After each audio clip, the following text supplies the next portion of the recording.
for freight movement and to move that freight and consumers safely and efficiently. That's right. Question number 12, Phil Twyford. Thank you, Mr Speaker. My question's for the Minister of Housing. Does he expect housing affordability to improve in the coming year? Mr Speaker. Honourable Dr Nick Smith. Mr Speaker, I expect interest rates to rise above their 40-year lows as the economy improves, but I do not expect them to rise to the unaffordable levels of 11% when we first came to government. I also expect, as does the Reserve Bank and most commentators, house price inflation to slow. This cooling of the housing market will help affordability.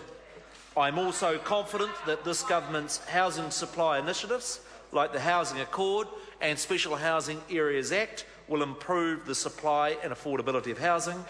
I also expect average wages to continue to rise faster than inflation, which also helps housing affordability.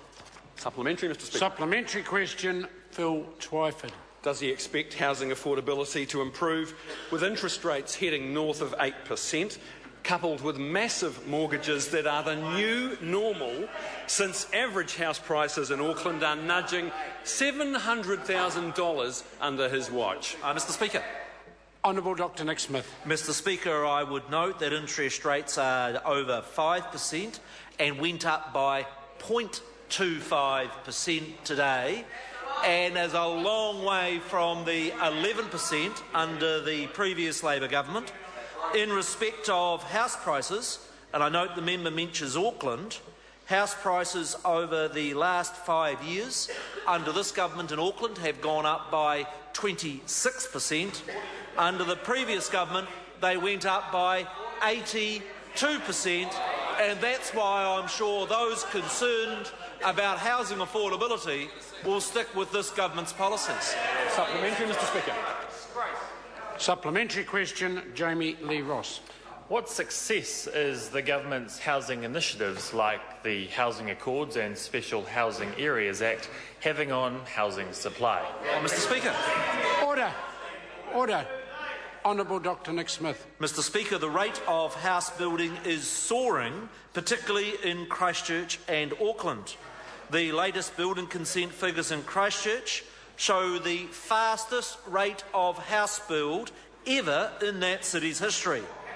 The growth in Auckland house builds is the strongest in more than a decade.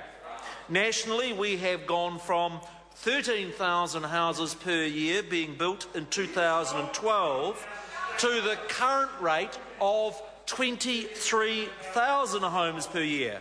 In other words, National's policies are delivering another 10,000 homes per annum in New Zealand, which leaves the question why the opposition would want taxpayers to subsidise building houses. Supplementary, Mr Speaker.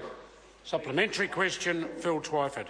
Was it his intention to make the housing market easier for property speculators to have a field day at the expense of first-home buyers and hard-working families, and to encourage the sale of houses up to $1 million to soar while sales of affordable homes are plummeting?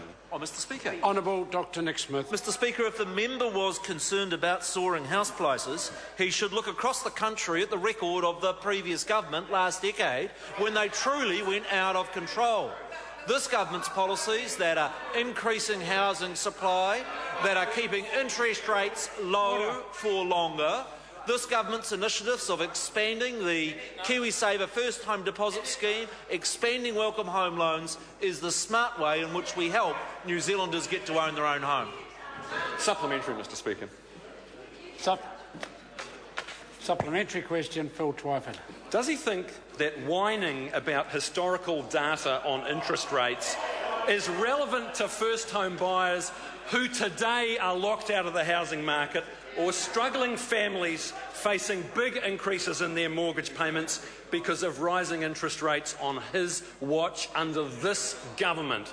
Speaker. Honourable Dr Nick Mr Smith. Speaker, as a parliamentarian that's been here for some years, I would be very proudly stand as a national member who has consistently during my entire political career been more focused and more successful in having lower interest rates for homeowners than members opposite. In fact, the record is very clear that under Labor governments in the 80s and under Labor governments in the 2000s, we had the highest interest rates, and that consistently under national governments, interest rates have been lower. Supplementary, Mr Speaker. Order. Order. Supplementary question, Phil Twyford.